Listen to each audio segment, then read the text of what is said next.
TSN. We are your hosts. I'm the TSN Quizmaster. I'm Tyler. This is Ryan. This is Franco. That's Luca. And this is Timo. We're here to discuss the issue in pitch invasions due to what happened not too long ago with Ronaldo in the Manchester United versus Juventus game. We're just going to jump right into it here for question number one. Do you think there should be a bigger barrier separating the fans from the field? You know what? Yeah, I do. I believe there should be like some type of netting or some type of fencing just around where the fans are, just so they could block it off and the fans can't actually get on the field and interrupt the game. I'm going to say no, just because you don't want to take anything away from the fans and all of the money that they're spending coming to the stadium to watch their favorite players play that day and stuff. I think it's all about the fans, and we don't want to take anything away from their experience. Yeah, it's a good point, but I think I'd agree with Franco on that one. I think for also a safety reason, and plus we've all seen this in many games where a player or a fan, runs onto the field and try to take a picture or celebrate with their favorite player or whoever it may be. It's just a nuisance from the whole game. It's annoying. It stops everything. So maybe a level or two of space from spectators' view to the field is probably most needed. So this is a tough one, but I'm going to have to say no on this one. So a barrier can be used for safety, obviously, but it can also be an obstruction for the fans, which no one's going to want when they're at a live game. All right, good answers. For question number two, what do you think the punishment should be for the field invaders? Well, I think we can all agree that if someone is to disrupt the game like that automatically they're to be ejected from the stadium that day. Bottom line, they're going to leave that game and not be able to watch the rest of the game. From that point on forward, maybe we put in some sort of a warning system after the first, or if they do it more than one time, then the punishment grows bigger than that. Something potentially like that. Yeah, I think I agree. Also, possibly maybe give him a year ban from viewing the game at the stadium, or just giving them a little bit more of a consequence, because you shouldn't be going on the field, right? You're disturbing everyone. So I agree with Brian on this one. So people spend good money to go to a soccer game, and then you're going to rush the field, cause a nuisance, disturbance, just make the whole situation hectic. So I think immediate ejection is a fair punishment in this case. Yeah, I'd agree. I'd say immediate objection, but I'd also say like a little fine, like a ticket, just so like the fan knows what they did wrong. They have to pay a ticket, so if they go to the next game in another stadium, wherever else they are, they don't want to do it again. They don't want to pay that price of doing it. All right, for the third question, if you were in Ronaldo's shoes, what would you do? Well, personally, in my point of view, if I saw someone running at me who I don't know, I'm personally going to run away, because I don't know what they have. They might have a weapon. They might try and hurt me. I don't know. Even if it's just for a selfie, you got to be thinking, look, I don't know this guy. For my safety, I'm going to move away. What I would do. So if I was in Ronaldo's shoes, I would let the guy take the picture, because why not? So how often do fans get to meet their favorite athletes? So just let the guy have his moment of glory, and that's pretty much it. Yeah, I would say the same thing, but I'd say keep my space a little, stay behind security. But I would also let him take the picture, let him live out the experience, because how often is that's going to happen for him?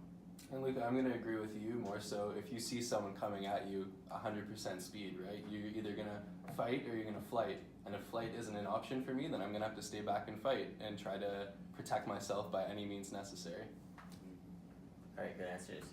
So for question number four, what do you think security could have done to prevent the field invader? So what could be done in this situation is have two security guards posted at every entrance and exit of the field, so which could minimize anybody trying to cause a disturbance and nuisance, rush on. So that's what I think would be the best option in this case. Yeah, I would put two security guards around entrances, and I would also put security guards around the field. What that would do is if a fan tries to run on the field, they got some time in between to block them out and not let that happen. And to further expand on that, maybe you have these security guards go through an extensive training program just to make sure that all of them are in a good physical shape and able to perform any sort of duties, tasks that they're called upon that day. Yeah, exactly what Ryan's saying. You look at that video, you see those security guards trying to chase them. All of a sudden they fall down. It takes them a good 3 to 5 seconds to get back up and continue with chasing him. If you want security there, you need the fittest security people. You can't have a guy who's not fit chasing a guy around in the soccer field. Soccer field's very big, and there's a lot of players who they might want to see.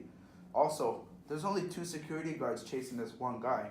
If you have security guards surrounding the whole field, there should be more than 2 guys trying to take this one guy down, because as you saw, he was quite quick and he passed by them, got to Ronaldo quickly. So there needs to be more people there, plus that little bit of fitness included too, because they are a security guard, right? We need safety.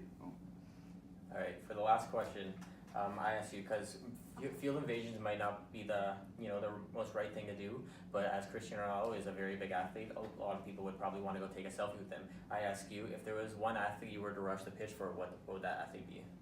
I'd have to go with Johnny Gaudreau from the Calgary Flames, just because he's my favorite player, and that'd be pretty cool, to be honest.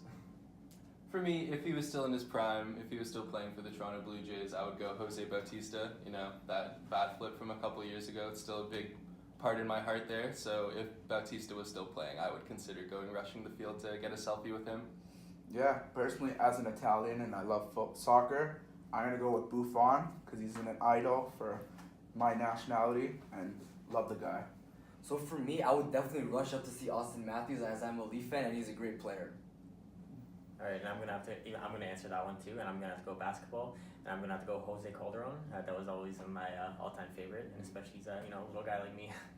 So, for your final thoughts, to wrap this up, what does everyone think about this topic? Well, going back to the first question, I believe there should be some netting and fencing. Overall safety would probably be the key objective for me. And more so for the second question, if anyone were to rush the field, the punishment for that there should be no tolerance in my opinion. Maybe the first time give them a warning, but if it's a repeat offender, that there's no time for that in our game. Yeah, for the third question, for Ronaldo's point of view, I don't know, I'd be kind of scared if I saw someone running at me personally, so safety's first always. And for the last question, I think it's always best to have security guards at every possible entrance and exit, like I said, to minimize people trying to rush the field and cause disturbance. Alright, that was a good discussion. So to wrap this up, we're the TSN panel and we're the TSN Quiz Masters.